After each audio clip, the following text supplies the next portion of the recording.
5 years. $2 million. 17 specialists flown in from 3 continents. And Evelyn's Ferrari still sat in the garage like an unsolvable equation, cold, silent, untouched by all of it. No one could explain why that legendary engine refused to start. Not one spark, not one sound, not a single breath of life from beneath that hood since the day she inherited it.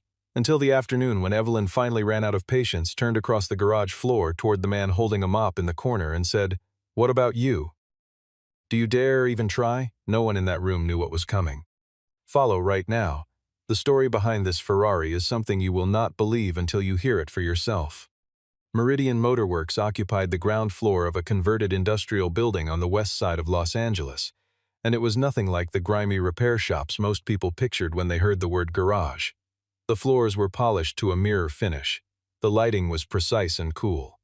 The air carried the faint mingled scent of leather and premium machine oil, and every vehicle inside was treated less like property and more like a museum exhibit. Clients paid for that atmosphere as much as they paid for the work.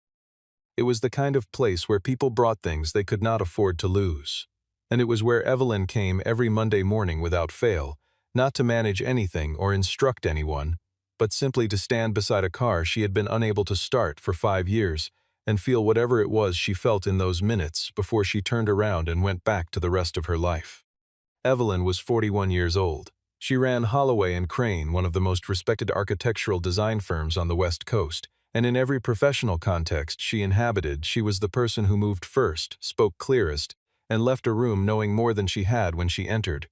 She was not a woman who allowed problems to outlast her attention. She was precise in her language, deliberate in her decisions, and disciplined in the way she held the line between what she felt and what she chose to show.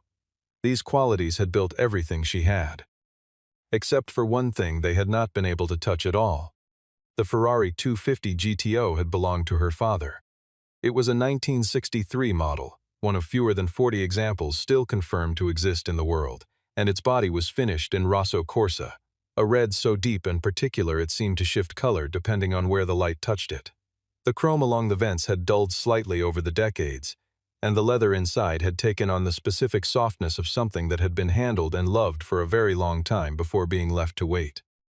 Her father had died 5 years earlier and the car had come to her through his estate, arriving at Meridian on a flatbed in late autumn, and from that first day it had never once started. She did not love cars.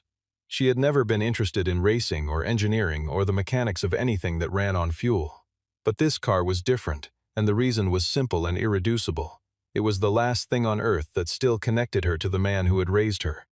Her father had been a private person in the way that certain men of his generation were private, not cold, not absent, but contained, someone who expressed care through presence and action rather than declaration.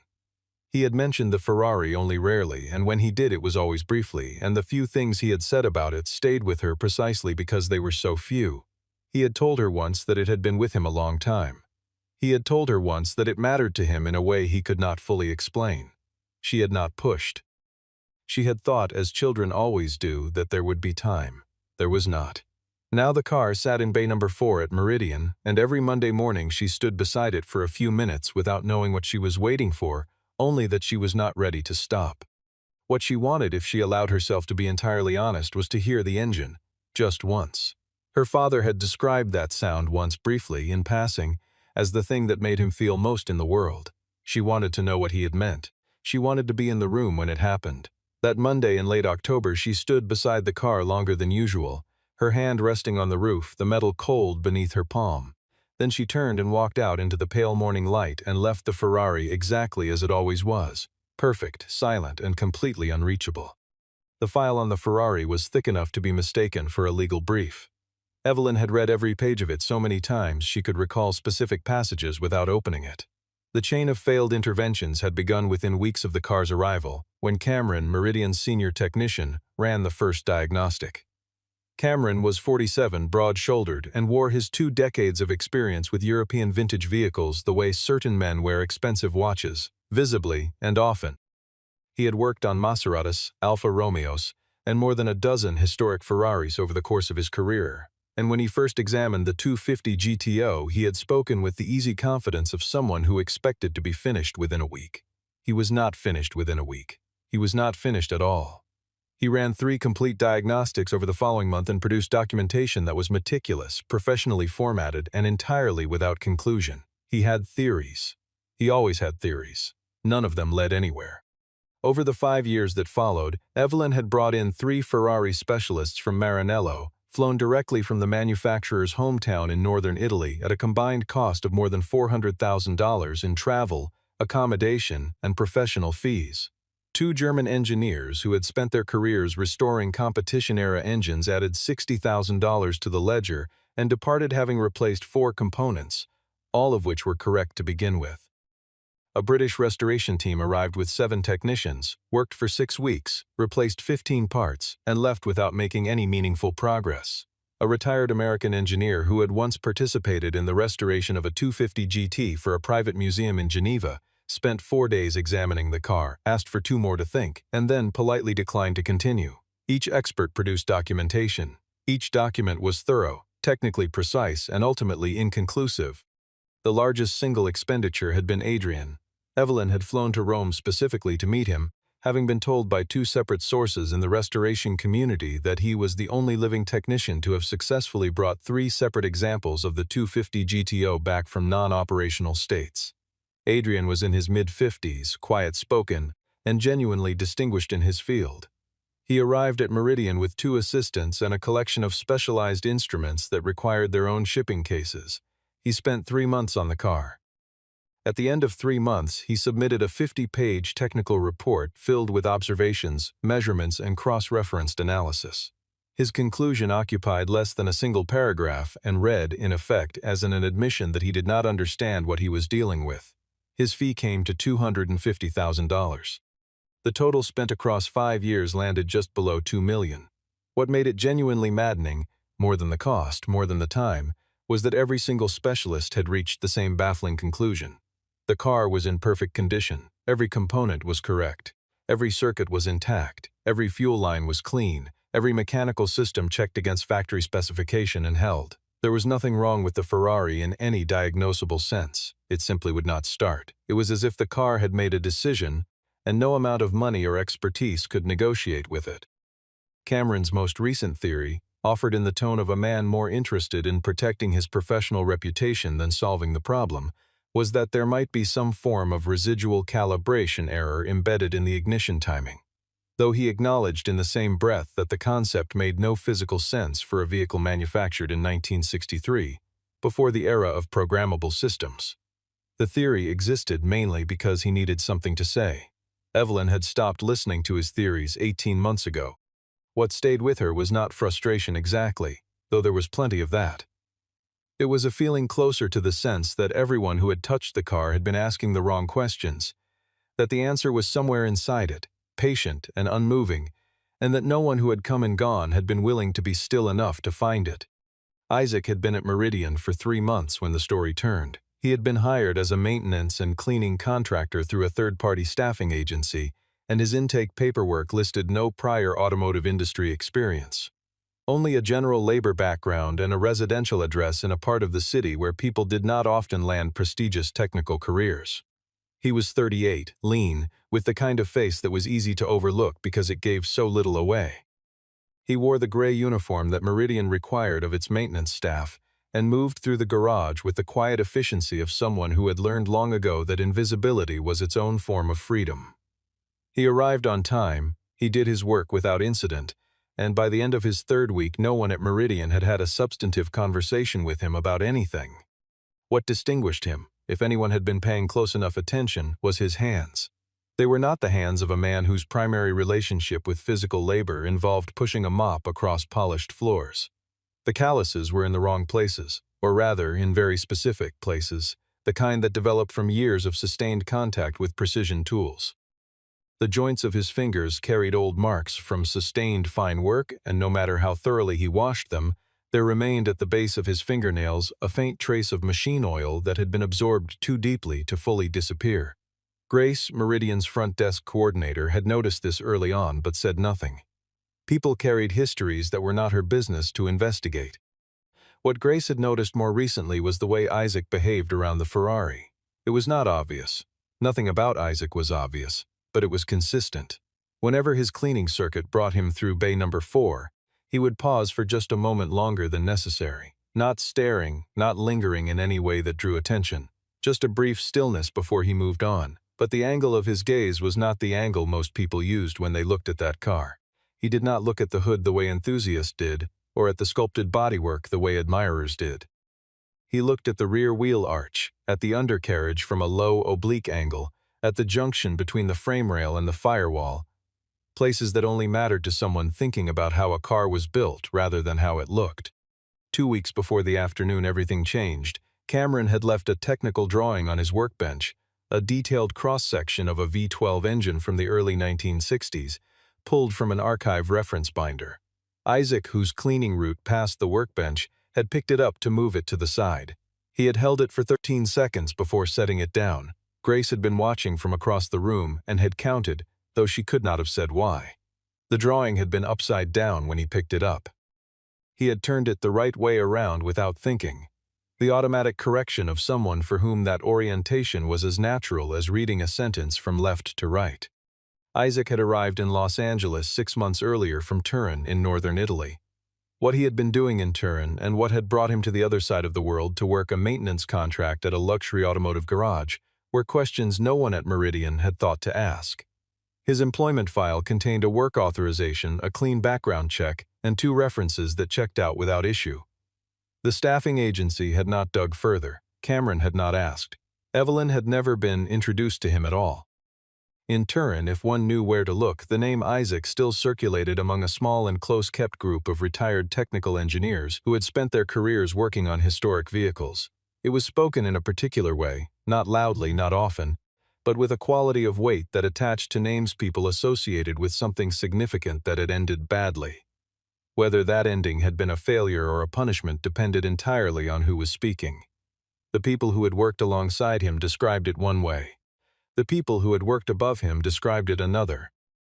Both groups, from their different directions, agreed on one thing, that he had been exceptional. None of this was known at Meridian.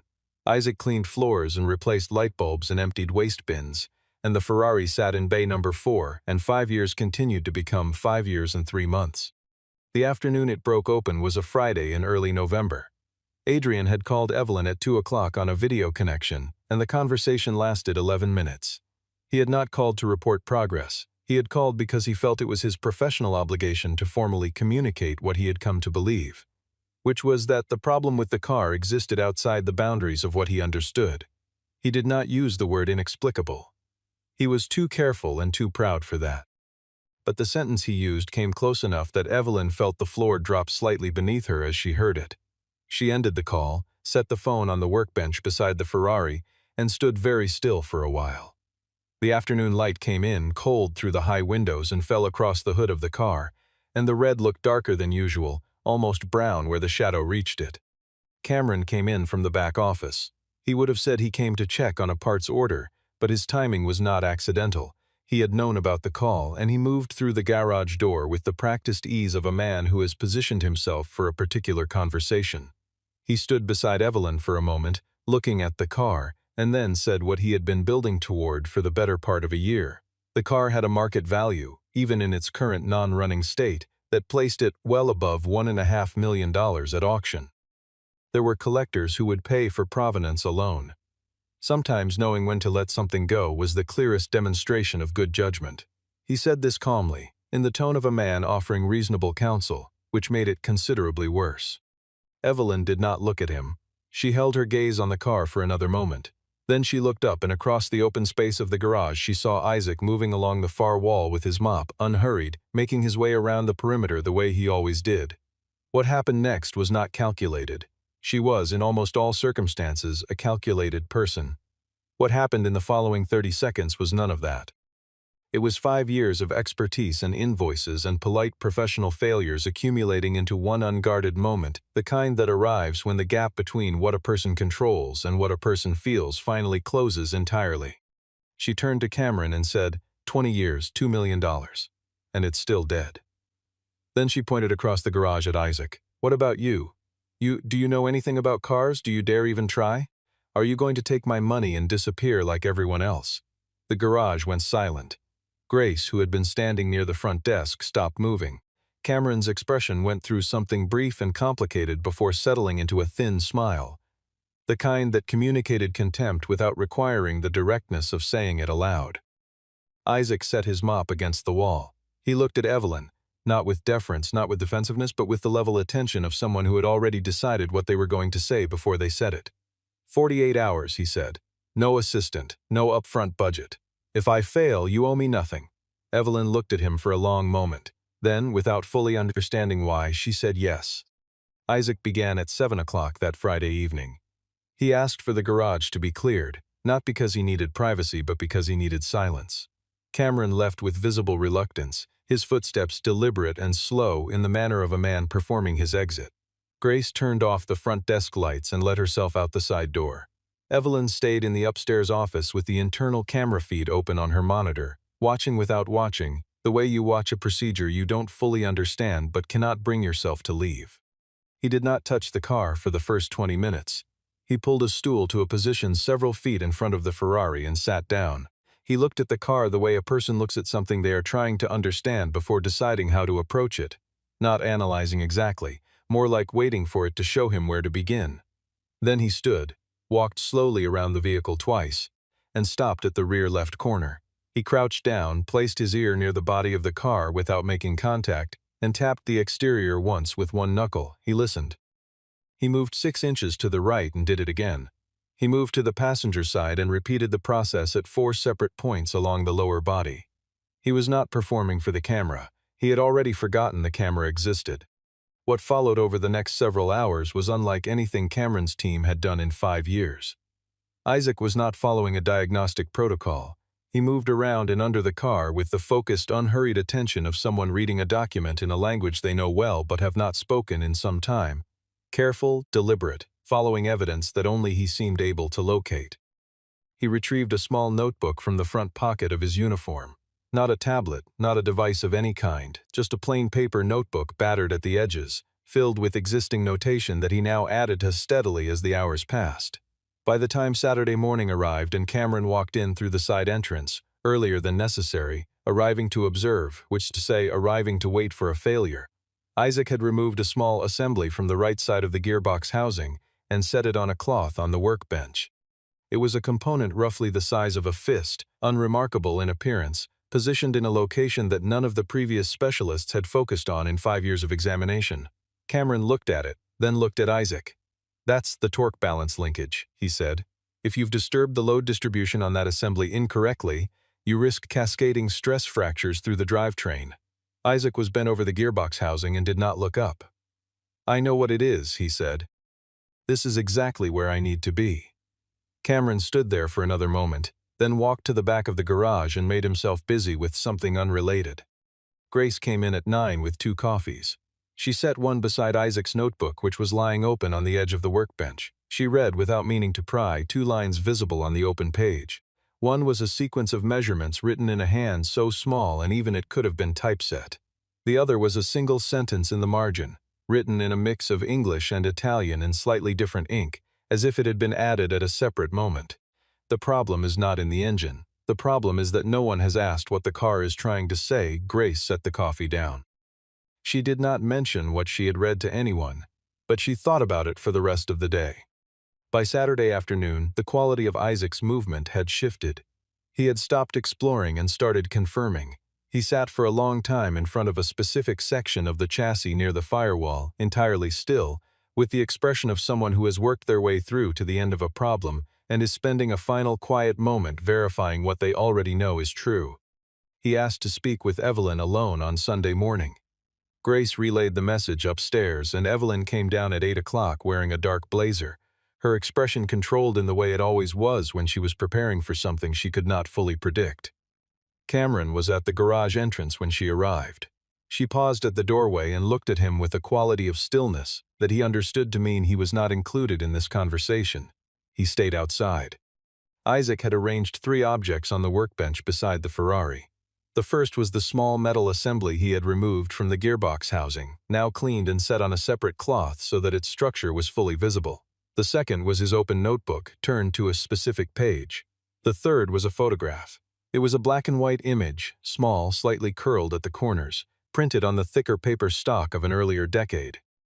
Isaac had found it tucked inside the rear trunk lining, wrapped in a thin layer of oilcloth, pressed into a seam that had not been opened or examined since the last person who knew it was there had placed it. He set it in front of Evelyn without saying anything first. The photograph showed a man standing beside this Ferrari, identifiable by a specific unrepeated imperfection on the front left fender, a flaw so small it was easy to miss but exact enough to be certain, at what appeared to be a European racing circuit on a clear day. In the lower corner, written in Italian in a hand she did not recognize at first and then slowly did sempre tua. "1963, for yours always." 1963. The man in the photograph was her father. Younger than she had ever known him, younger than any image in her family's possession, standing beside that car with an expression she had never in her life seen on his face. Not pride. Something deeper and more private than pride. Something that looked, from this distance and this angle and across all those intervening decades, like a man at the exact center of his own life. Evelyn did not move for a long time. When she finally looked up, Isaac began to explain. He spoke in the manner of someone who has spent a great deal of time deciding exactly what to say and has committed to saying only what is true and nothing beyond it. The Ferrari had no mechanical fault, it had never had one. The reason it would not start was not a broken component or a missing calibration or an obscure manufacturing defect. It was an intentional mechanism, a custom-built locking system integrated into the ignition sequence and installed by hand, after the car left the factory, by a craftsman working privately and without documentation. The mechanism did not appear in any Ferrari record. It could not be detected by standard diagnostic process because it did not behave like a malfunction. It behaved like a deliberate instruction. The car would only start if you knew the exact sequence of specific physical actions required to release it, a sequence with no written record, known only to the person who built it and whoever that person had chosen to tell. Isaac pointed to a section of the small metal assembly on the cloth. "This is the trigger point," he said. "Not a lock, not a standard switch, a sequence lock. Every specialist who worked on this car spent their time examining the engine, the ignition electronics, the fuel system. No one came here because nothing here looks broken. It isn't. It was built this way intentionally by someone who understood exactly what they were doing and wanted it to stay that way." Evelyn asked the question she had been holding since he began. "How do you know this?" Isaac paused, the first pause she had seen from him in 2 full days. Something passed across his face in that pause, not quite emotion and not quite its absence, but something occupying the space between. "Because I have seen this mechanism before," he said, "once. In Turin, built by the same man." The garage was entirely quiet. Outside, Cameron had moved closer to the door. Evelyn could see from the shadow through the frosted glass panel that he had been listening. She did not address this yet. Cameron pushed the door open. He looked at Isaac with the particular flatness of a man whose professional authority has been quietly bypassed by someone he had never once considered a threat. "That is a very compelling story," he said, "but you still haven't started the car." Isaac looked at him for exactly as long as it took to let the statement stand on its own weight without adding to it. Then he turned back to Evelyn.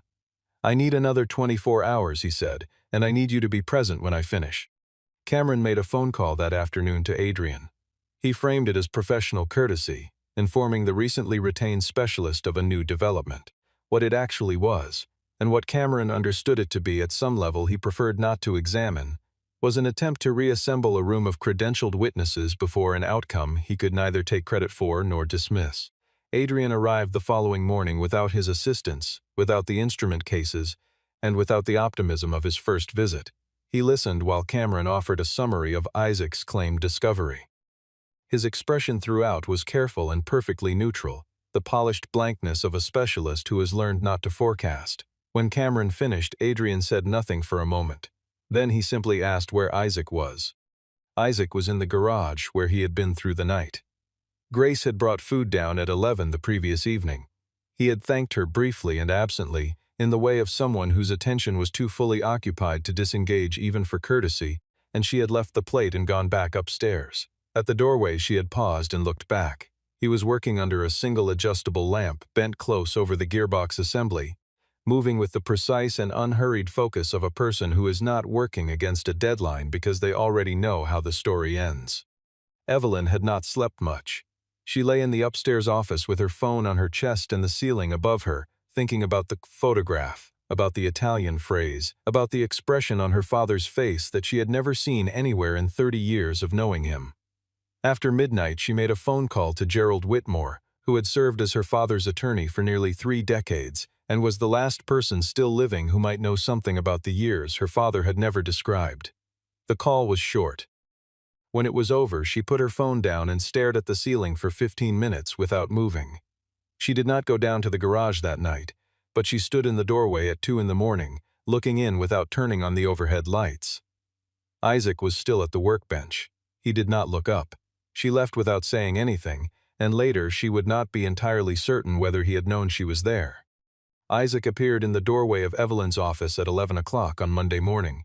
He looked like a man who had worked for 3 days without adequate sleep and had not yet decided whether the investment had been worth it. But his eyes were entirely clear. "Are you ready?" he said. She had been ready since 2 in the morning, though she would not have used those words. They came down to the garage together. Cameron was already there, standing near the driver's side of the Ferrari with his arms crossed in the manner of a man who has prepared 2 different speeches and is waiting to determine which one the situation requires. Adrian stood near the side door, separate from the group, his expression the carefully maintained neutrality of a professional who has learned not to forecast. Grace stood near the workbench, holding nothing, watching everything. Isaac walked to the passenger side and opened the door. He stood for a moment at the threshold looking at the interior, the leather, the instruments, the steering wheel, in the way of someone crossing a threshold they have been considering for some time. Then he lowered himself into the driver's seat. What he did next was not what anyone watching expected. He did not reach for the ignition key. He placed both hands on the steering wheel first at specific positions, 10 o'clock and 7 o'clock, not the natural grip of a driver preparing to move but the deliberate placement of someone executing a sequence. He adjusted the seat position by a precise increment, moving it back until a specific alignment was achieved. He reached down and adjusted the rearview mirror without looking into it. He placed his left hand flat on the dashboard for a moment, held it there, then withdrew it. Only then did he reach for the key. He turned it.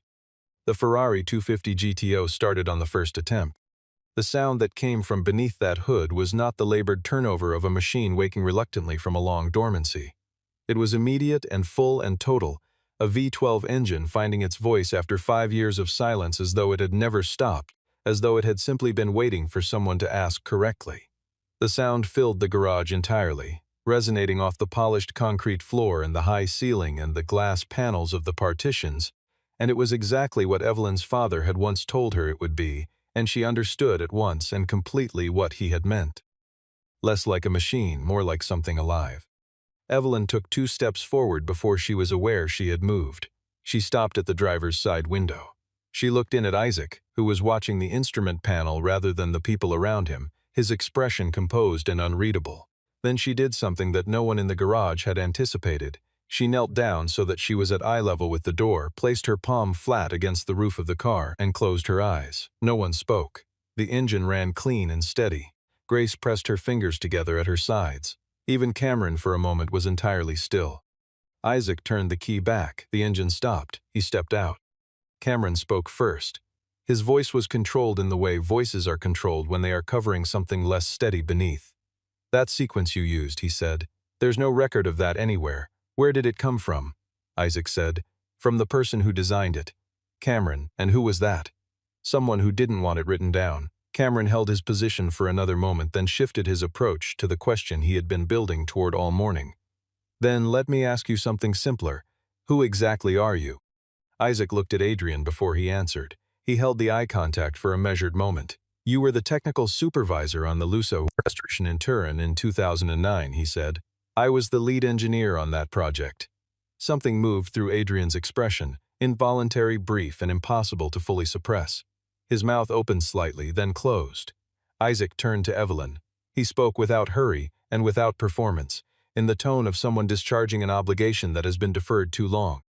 He had spent 14 years at Ferrari as a specialist in historic vehicle restoration and custom mechanical design. The craftsman who had built the locking mechanism in this car, the man standing beside the Ferrari in the black and white photograph, whose handwriting was in the lower corner of that image, had been Isaac's mentor. The most gifted technical mind he had encountered in 14 years of working among gifted technical minds. And in his entire career, that man had built this kind of mechanism for exactly 2 cars. "What happened to the other one?" Evelyn said. "It was destroyed," Isaac said, "in an accident, in 1971. Evelyn was very still. The attorney's phone call from the night before was sitting in her chest like a weight finding its place. She understood, with the specific certainty of a piece of information arriving exactly where it was always meant to land, what the connection was. She did not say it aloud. Not yet. Cameron tried one more time. "If you were a Ferrari engineer, what are you doing here?" He gestured at the garage, at the uniform, at everything the question implied. "What brings a man with your background to a cleaning contract?" The question was designed to diminish, and it did the opposite. It hung in the air of the garage like a statement about the limits of the man asking it, the loudest thing in the room and the least useful. Isaac looked at him for exactly as long as necessary. Then he turned to Evelyn. "There's a question you haven't asked me yet," he said. "I think you already know the answer. I'll tell you when you're ready." They sat in the small office at the back of the garage, the 2 of them, with the sound of the late morning outside and the Ferrari visible through the interior window, still and red, and finally, for the first time in 5 years, quiet in a completely different way. Not the quiet of something that could not answer, the quiet of something that had been heard. Isaac told her in the same manner in which he did everything, directly, without softening or embellishment, without asking for anything in exchange. 4 years earlier, while working on a high-profile authentication project for a European auction house that specialized in historic motorsport vehicles, he had uncovered documentation irregularities pointing to a coordinated falsification scheme. Cars were being authenticated using fabricated provenance records and sold at auction as confirmed originals. The financial scale of the fraud involved multiple 7-figure transactions over a period of at least 6 years. He had reported his findings internally first. The report was reviewed, acknowledged, and then quietly buried. He made a second approach, more formally documented. Within 30 days, his employment was terminated on grounds that were technically procedural and practically untraceable. Within 60 days, his name had been systematically removed from the technical documentation of every project he had contributed to over 14 years. Papers he had written, restorations he had led, assessments he had certified, reassigned, redacted, or simply relabeled. He did not sue. He had been advised by someone who understood how these matters resolved that the effort required would consume everything he had and produce nothing recoverable. "I didn't lose my career because I was wrong," he said. "I lost it because I was right." He had come to Los Angeles because he needed to be somewhere that carried no previous context around his name. The maintenance work was not a punishment and not a disguise. It was simply what was available and what required nothing he wasn't willing to give. He had not planned for the Ferrari. When he walked into Meridian on his first week and saw the car in bay number 4, he had recognized the mechanism immediately. The way you recognize the handwriting of someone who taught you to read. And he had made no plan beyond staying and waiting for the moment that announced itself. He had not approached Evelyn. He had not identified himself. He had simply done his work and remained present and let the situation develop at its own pace. "I wanted to know whether the car deserved the person keeping it," he said, "before I decided what to do." Evelyn listened to all of it without interrupting. When he finished, she looked at her hands for a moment.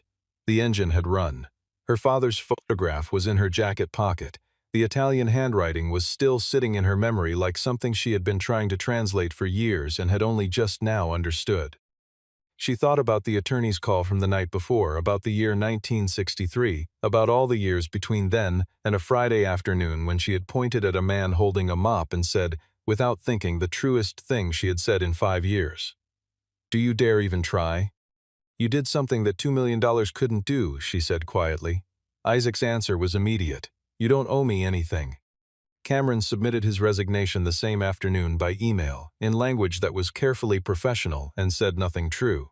He framed it as a mutual transition, designed to suggest a choice freely made rather than a position that had become untenable. Evelyn read the email once, forwarded it to the staffing firm, and did not write back. Adrian's departure was different in kind and considerably more honest. He found Isaac in the garage in the late afternoon while Isaac was returning tools to their positions and organizing the workbench with the unhurried attention of someone who has finished a thing properly. Adrian stopped a short distance away and stood in the specific silence of a man who has something to say but is uncertain he has earned the right. Then he spoke in Italian, quietly, without audience.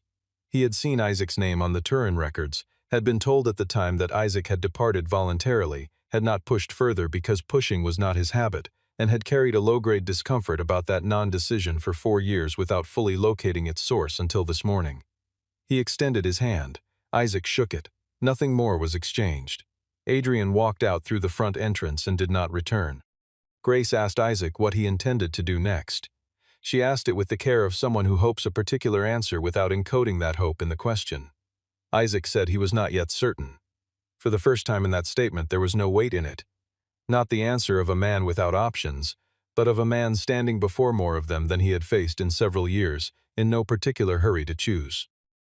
Evelyn gave instructions that the complete technical record of the locking mechanism, every notation Isaac had made, every measurement, every step of the sequence, be archived privately in the Ferrari's file, accessible only by her direct authorization.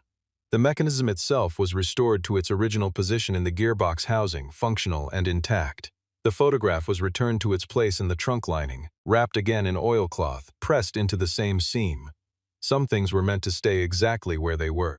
A week later, Evelyn drove the Ferrari for the first time. Not on a highway, not anywhere that required performance or display, only through the wide, empty lot of a waterfront warehouse complex that her firm was currently designing, a vast, open concrete space temporarily free of everything. She drove it slowly, both hands on the wheel, and the engine ran beneath her exactly as it had run in the garage, full and immediate and alive. She stopped near the far edge of the lot and turned the engine off. She sat in the car for several minutes without getting out. The windshield caught the afternoon light and held it. Whatever was happening in her face during those minutes belonged only to her. Isaac was standing near the warehouse wall when she pulled back in. He had not been summoned. He had arrived in the way he arrived at most things. Quietly, without announcement, at the moment that was simply right, he watched the car decelerate and come to a stop. When Evelyn stepped out and walked toward him across the concrete, he could see from her expression that whatever she had needed to do inside that car, she had done it. She stopped a few feet away. Neither of them spoke for a moment. "There's a position I need to fill," she said eventually. "Technical Director for the Special Assets Preservation Division. It isn't an automotive role specifically, it's broader than that. The work is about ensuring that things of genuine significance don't disappear because no one was patient enough to understand them." She paused. "That's either a job description or a different kind of statement. I'm not entirely certain which." Isaac looked at her with the level attention she had come to recognize, the quality of listening that was also a quality of genuinely considering. "Are you offering or asking?" he said. "Both," she said. The space between them held, not uncomfortably. The way silence holds between two people who have stopped performing indifference and have not yet decided what comes next, but are no longer in any hurry to force the question. Isaac looked back at the Ferrari parked in the afternoon light with the Rousseau Corsa catching the last warmth of the day and returning it differently than it received it. The way certain things do when they have finally been allowed to be what they always were. Then he looked at Evelyn. And for the first time since the morning 3 months earlier when he had walked into Meridian Motorworks carrying a gray uniform and everything else he carried that no one had thought to ask about, Isaac smiled. Not a polite smile. Not a careful smile held at the correct distance. The smile of a man who has set something down after carrying it for a long time, and found in the setting down that his hands were still good.